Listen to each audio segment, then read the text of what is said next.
Kính chào bà con và quý anh chị đang theo dõi kênh Miệt vườn Tây Nam. Sáng nay, thị trường cà phê tiếp tục cho thấy trạng thái ổn định khi bước vào giai đoạn cuối tuần. Trong bối cảnh thị trường quốc tế vẫn chưa mở lại phiên giao dịch sau kỳ nghỉ lễ. Những tín hiệu hiện tại cho thấy mặt bằng giá đang tạm thời chững lại, giúp thị trường có thời gian điều tiết sau các phiên biến động trước đó.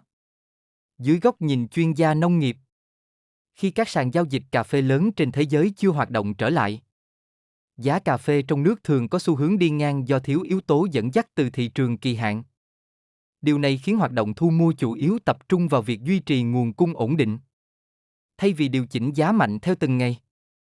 Việc giá cà phê giữ được sự ổn định trong thời điểm này phản ánh sự cân bằng tương đối giữa cung và cầu.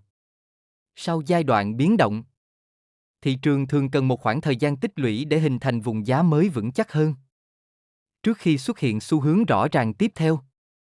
Trong bối cảnh hiện nay, nguồn cung không còn quá dồi dào như giai đoạn cao điểm thu hoạch, trong khi nhu cầu tiêu thụ cà phê trên thị trường thế giới vẫn duy trì ở mức ổn định. Đây là yếu tố góp phần hạn chế khả năng giảm sâu của giá cà phê trong ngắn hạn. Thông thường, những giai đoạn thị trường dao động trong biên độ hẹp cho thấy tâm lý thận trọng của cả người bán lẫn doanh nghiệp thu mua. Các đơn vị xuất khẩu có xu hướng chờ thêm tín hiệu từ thị trường quốc tế trước khi đưa ra quyết định mua vào với khối lượng lớn. Dự kiến khi bước sang tuần mới, nếu thị trường thế giới xuất hiện tín hiệu tích cực hơn, giá cà phê trong nước hoàn toàn có khả năng điều chỉnh tăng nhẹ.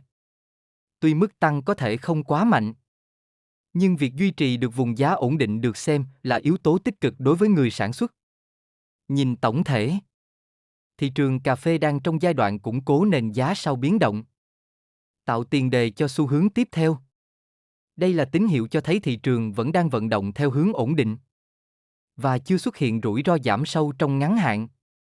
Sau đây em xin cập nhật chi tiết giá thu mua cà phê trên thị trường thế giới, thị trường xuất khẩu của Việt Nam và thị trường trong nước tại một số khu vực trọng điểm, để bà con mình tham khảo, đi đến quyết định giá bán cho vườn cà phê của nhà mình nhé.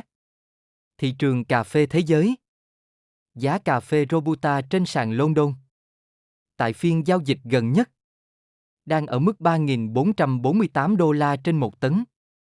Hiện tại thị trường thế giới chưa mở cửa giao dịch đầu tuần do ảnh hưởng kỳ nghỉ lễ.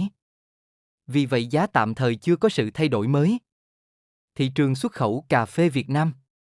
Giá cà phê Robusta xuất khẩu của Việt Nam vẫn duy trì ở mức tương đối cao so với trung bình nhiều năm, phổ biến quanh vùng khoảng 3.900 đến 4.100 đô la trên một tấn. Tùy chất lượng và thời điểm giao hàng, các doanh nghiệp xuất khẩu đang tiếp tục theo dõi diễn biến từ sàn London sau kỳ nghỉ lễ để điều chỉnh giá chào bán phù hợp.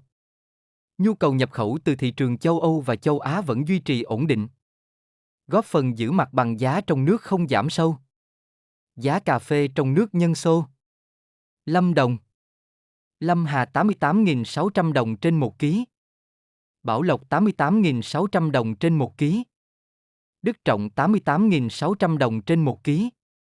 Di Linh 88.500 đồng trên 1 ký. Đắk Lắk, Cư MG 89.000 đồng trên 1 ký. Buôn Hồ 88.800 đồng trên 1 ký. Khe Rong Năng 88.800 đồng trên 1 ký. EAH Leo 88.800 đồng trên 1 ký. Gia Lai, Pleiku 89.000 đồng trên 1 ký. Iegrai 88.800 đồng trên 1 ký. Chư Prong 88.800 đồng trên 1 ký. Chư Sê 88.800 đồng trên 1 ký. Con Tum 88.800 đồng trên 1 ký. Đắk Nông, Gia Nghĩa 89.000 đồng trên 1 ký. Đắk Miêu 88.800 đồng trên 1 ký.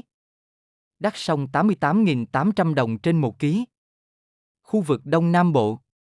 Đồng Nai 89.300 đồng trên 1 ký. Bình Dương 89.300 đồng trên 1 ký.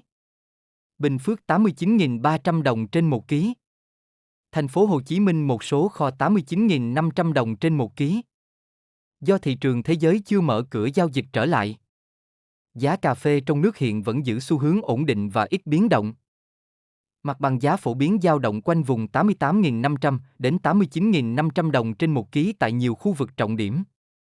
Dự kiến khi thị trường quốc tế hoạt động trở lại vào đầu tuần, giá cà phê có thể xuất hiện điều chỉnh mới theo tín hiệu cung cầu toàn cầu. Trong ngắn hạn, xu hướng chủ đạo vẫn là ổn định. Chờ thêm tín hiệu rõ ràng từ thị trường thế giới. Kênh Miệt Vườn Tây Nam sẽ tiếp tục cập nhật nhanh và sát thực tế diễn biến giá cà phê mỗi ngày, giúp bà con có thêm thông tin tham khảo để chủ động lựa chọn thời điểm bán phù hợp. Chúc bà con nhiều sức khỏe, sản xuất thuận lợi và đạt hiệu quả kinh tế tốt. Đừng quên đăng ký kênh để theo dõi những bản tin giá nông sản mới nhất mỗi ngày. Xin kính chào bà con và hẹn gặp lại trong bản tin tiếp theo.